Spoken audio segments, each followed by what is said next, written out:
شوہر اپنی بیوی کے کمرے میں داخل ہوا جس نے ابھی ابھی ایک بیٹی کو جنم دیا تھا۔ اس نے بیٹی کو غصے بھری نگاہ سے دیکھا، پھر اپنی تھکی ہوئی بیوی کی طرف مڑ کر کہا، میں تمہیں طلاق دیتا ہوں۔ پھر جلدی سے پیٹھ موڑی اور کمرے سے نکلنے لگا۔ کمرہ چھوڑنے سے پہلے اس نے اپنی بیوی کو کہا کہ وہ شام سے پہلے اس کے گھر سے نکل جائے، پھر دروازہ بند کیا اور چلا گیا۔ بیوی زور زور سے رونے لگی۔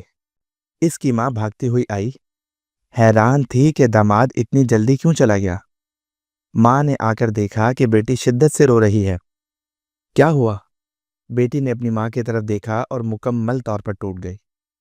اس نے مجھے اس لیے طلاق دی کیونکہ میں نے بیٹی کو جنم دیا ہے۔ ماں نے اپنے گال پر ہاتھ مارا۔ وہ سمجھ نہیں پا رہی تھی کہ بیٹی کو تسلی دے یا اپنے دکھ پر ماتم کرے۔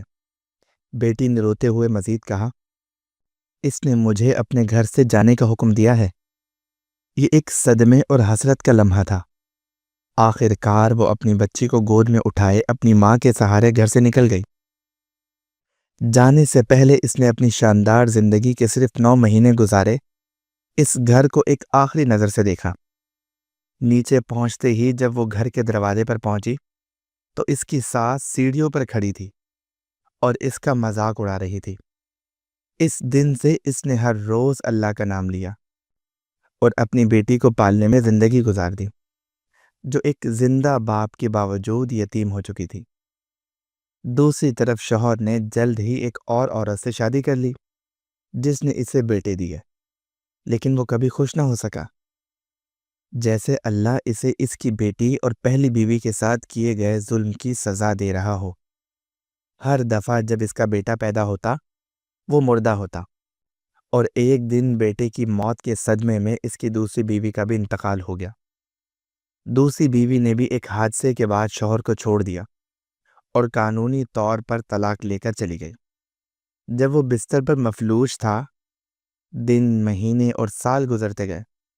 ہر دن اس کے لیے دردناک یادوں کے ساتھ بھرا ہوا تھا، یہاں تک کہ ایک دن اسے گاؤں کے ایک لڑکے نے دارالامان میں چھوڑ دیا، جو ملک کے دارالحکومت میں واقع تھا۔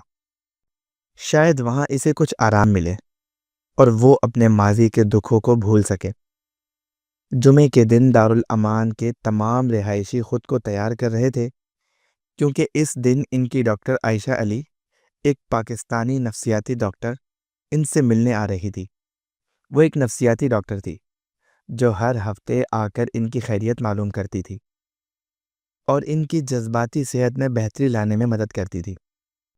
وہ ہمیشہ خوش شکل، مسکراتے ہوئے چہرے کے ساتھ آتی۔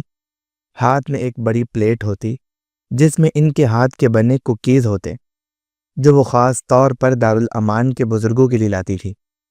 سب لوگ خوشی سے ان کے گرد جمع ہو جاتے، ہنستے مسکراتے اور وہ بھی ہنستی، لیکن وہ آدمی جو کچھ دور بیٹھا تھا ان سب کو دیکھ رہا تھا۔ ڈاکٹر عائشہ نے اسے دیکھا اور اس کے پاس چلی گئیں۔ یہ لیں، میں نے خود بنائے ہیں، آپ نئے لگتے ہیں یہاں۔ آدمی نے کچھ نہیں کہا اور بس انہیں غور سے دیکھنے لگا، جیسے وہ انہیں پہچاننے کی کوشش کر رہا ہو۔ کیا بات ہے؟ کیا آپ کو کسی مدد کی ضرورت ہے؟ اگر کچھ آپ کے دل میں ہے تو بتائیں، میں آپ کی مدد کر سکتی ہوں۔ کہ آپ کے بچوں نے آپ کو دکھ پہنچایا؟ وہ بوجھل زبان اور بوجھل دل سے بولا، نہیں، میں اکیلا رہتا ہوں۔ ڈاکٹر عائشہ نے نرمی سے ان کے کندھے پر ہاتھ رکھا۔ میں معذرت خواہ ہوں۔ پھر وہ ایک لمحے کے لیے سوچ میں ڈوب گئی۔ ان کی آنکھوں میں آنسو آ گئے۔ لوگ سمجھتے ہیں کہ میں یہاں صرف ان کی مدد کرنے آتی ہوں، لیکن حقیقت میں اپنی مدد کے لیے آتی ہوں، کیونکہ میں ایک یتیم ہوں۔ میرے والد نے میری ماں کو بہت پہلے طلاق دے دی تھی۔ ڈاکٹر عائشہ کی بات سنتے ہی اس شخص کو اپنا ماضی یاد آ گیا اور وہ زور زور سے رونے لگا۔ ڈاکٹر عائشہ نے کئی بار اس شخص سے پوچھا، کیا ہوا؟ آپ ٹھیک ہیں؟ مگر اس میں اتنی ہمت نہیں تھی کہ وہ بتا سکے کہ ڈاکٹر عائشہ اسی کی بیٹی ہے، کیونکہ اس نے ایک معصوم سے باپ کی محبت چھینی تھی۔